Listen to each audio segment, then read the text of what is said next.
Hey ladies, welcome to your coding shout out, and we're going to be talking about Z codes. Now I just want to remind you, these are just quick little lectures that are going to be a review or something that we're doing and that you need some more explanation on.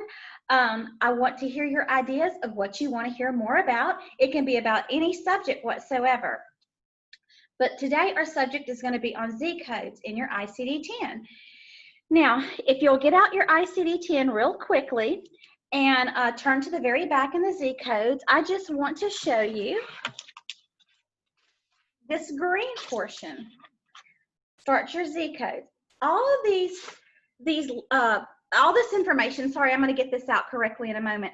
All this information is simply your guidelines, your rules, your regulations, what your sections are. It's great information. And if you're wondering while I'm moving around, I accidentally knocked a pile of papers off on the floor and I don't want to fall over. So anyway, so as I go through the things on the board, I'm going to actually be referring to some of your guidelines, and I'm going to point that out for you, and we'll read some guidelines there also. Okay, so I'm going to put this back down. So Z codes. I ask for grace and forgiveness and patience because I know this isn't the perfect way. We have to jiggle around a little bit, but it's all right. Z codes. What are Z codes? What are they used for? Why are they there? Well, let's see. It's when a person may or may not be sick, but encounters health services for some specific purposes. Some examples are to receive a limited amount of care or service for current condition, discuss a problem which is not a current disease or injury, which would be counseling. When some circumstances or problem is present which influences the person's health status, but is not a current illness or injury. And again, that to me, that says, ooh, counseling. So we're just going to do some examples of that. So if you went to Z63.1, this is problems in relationships with your in-laws. Well, it's not really a health status, but it can, or it's not an injury, but it certainly can contribute to unhealthiness, right? So Z66 is DNR, which is do not resuscitate. Z67 could be your blood type. Z79, long-term current drug therapy. Remember our insulin codes. When you have a diabetic that is a long-term user of insulin, you need to amend a Z code. I want to ask you this real quickly before we move on. Have you highlighted and bubbled your Z codes? Have you taken the time to get to know your Z codes? If you have not, then I'm going to ask you to take, this is Friday, I'm uploading this for Friday. I'm going to ask you to take the weekend to do that. Guys, I'm handing you a valuable tool, which is to bubble and highlight and label the different portions of your ICD-10. It's a wonderful, wonderful way to get to know what's there, why you should code it this way, to familiarize yourself with your handbook, which is your manuals. That's your how-to guide. Okay, so we're going to actually move to board number 2. So bear with me while we take a little trip here. Make sure that you can see really well. Okay, so there are 16 categories of Z codes. So how would you know that? Well, if you'll go into your guidelines, it's going to tell you OCGR, which is your just simply official guidelines. It says 21, chapter 21, factors influencing health status and contact with health services. I'm not going to read all of that. I just want you to come back all the way down, and you're going to see little a, little b, little c categories of Z codes. This is where you're going to be able to see some of these. I've only written little descriptions of each of these, but you can read in more detail if you look in your guidelines. So let's take contact exposure and exposure. That's communicable diseases, hazardous to his or her health. So what is exposure? It's the category Z20 indicates contact with and suspected exposure to communicable diseases. These codes are for patients who do not show any sign or symptoms of a disease, but are suspected to have been exposed to it by close personal contact with an infected individual or are in an area where the disease is epidemic. You know, we're in a pandemic right now. Could we be using some Z codes for coronavirus? Possibly. Okay, so category 2 is inoculation and vaccinations. This is not the same as what's in your CPT code when you're actually, you know, using this procedure code, the injection codes. This is actually the ICD-10 codes for vaccinations. Again, there's more to read. That's in the Z23 category. So the next is going to be status codes. Carrier of a disease or sequela of a condition, not the same as a patient's history. So if you look under status, which is number 3 in your guidelines, you're going to be able to see some different types of information. One thing is like Z14 is genetic carrier, Z15 is genetic susceptibility to disease. Those are just, and that there's a whole list of different ICD-10 codes and what status codes actually mean. How are you going to know what those are? Bubble, highlight. Get in and get to know them. All right, so let's move on to history of. Okay, in cardiology, I used history of codes a lot. In cardiology, I was not allowed to use a history of Z code as a primary diagnosis. I don't know other specialties, how they handle that, but I'm just kind of telling you, history of codes, I was not, as a cardiologist, cardiology coder, allowed to use that as primary. So what is a history of code? Patient used to have a relevant condition, but does no longer have or is being treated for that condition. Family history of that warrants monitoring, or family history of a malignant neoplasm.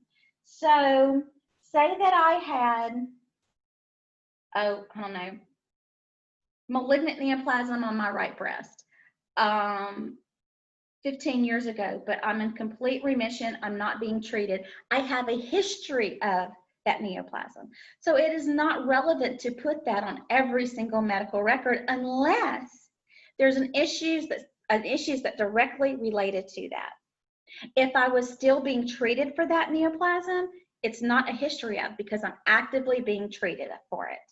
Okay, number 5 is screening. Exam is planned to assist in early detection of a condition.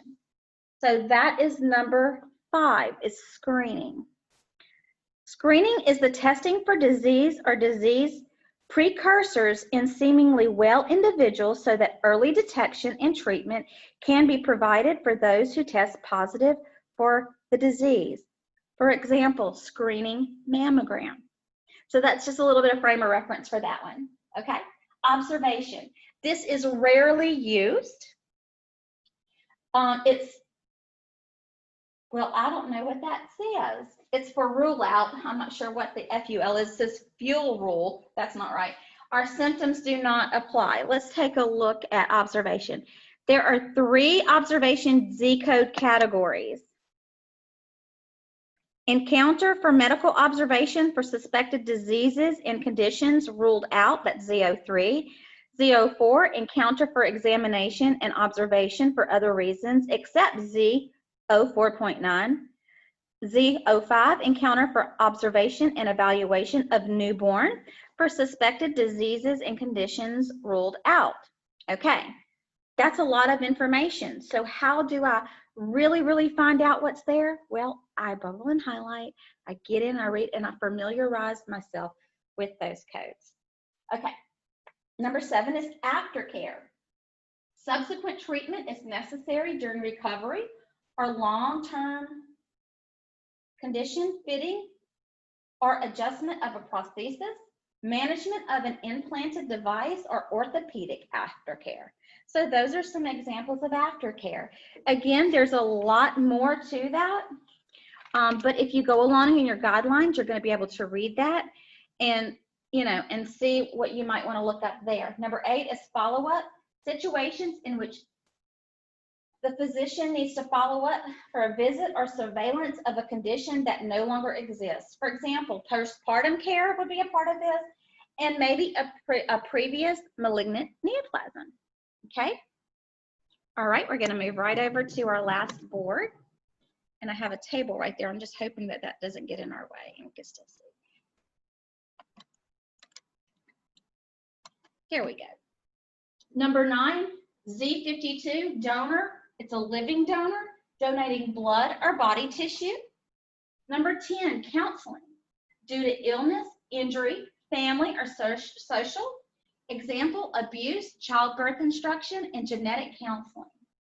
Number 11 is encounters for obstetrical and reproductive services. Number 12, newborns and infants, child health exams for the very young. 13, routine admin exams, admin exams, routine physicals, and pre-employment physicals. So how many of you had to go to a little place on Jackson Street to get your physical so you could start work? Well, you're going to use these Z codes for that. Miscellaneous Z codes. Problems associated with education or literacy, employment or unemployment, physical environment, housing, economic circumstances. So Z91.1 is non-compliance with medical treatment. So these are actually some very, very interesting codes. I would suggest that you get in and you do a lot of research on these just because I think these are very interesting. There's like Z57 is occupational exposure to risk factors. That could be someone who works in a gasoline plant and has been exposed to toxic fumes. I mean, there's just so many things in there that's interesting that would be fun for you guys to check out. Okay, number 15, non-specific Z codes. These again are very rarely used. They're only used when documentation does not support more precise or accurate coding. And then number 16, Z codes that may not be used as principal diagnoses are first listed. Okay, now in my ICD-10 on page 1591, it's number 16 in this breaking down the categories in the Z code. Number Z00 is encounter for general examination without complaints, suspected or reported diagnosis except Z00.6. I think I read that wrong. I did read that wrong. Okay, let's make a correction. I made a mistake. I want to correct number 16. It's okay to make a mistake. You just always have to go back and correct it. All right, number 16 is Z codes that may be used as principal diagnoses are first listed. Not may not, that may be. So I had to look at that because I know that encounters for general examination without complaint, suspected or reported diagnosis, Z00, I know that we use that one often. Let me just choose one. Let's see, Z76.1, encounter for health supervision and care of foundling. There's just a ton of them. Well, there's not a ton, there's about 20 of them. So again, I'm going to show you a picture of my Z codes and how I have them bubbled and highlighted and labeled and noted. Okay, I'm just going to show it to you. This is my way. Your Z codes should begin to look like you know what they are. Matter of fact, every section in your your ICD-10 should look like that. We only have this week, next week, and another day. We have about a week and 2 days left in this module. That's how long you've got left to get to know this ICD-10. Now, we'll be practicing and doing things along, but I encourage you guys. This manual is your handbook, and the only way to really, really know these things is to get into it and start researching and highlighting and reading your guidelines. Does that mean a year from now you're going to be able to recall, oh, I know what Z66 is DNR. You may not remember that, but you're going to remember this. You're going to remember do not resuscitate is in the ICD-10 coding book.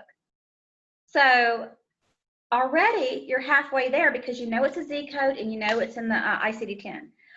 You may know that blood typing is found in the Z codes. What else? Dialysis Z codes, chemotherapy Z codes. There are lots of things. Counseling about in-laws Z codes.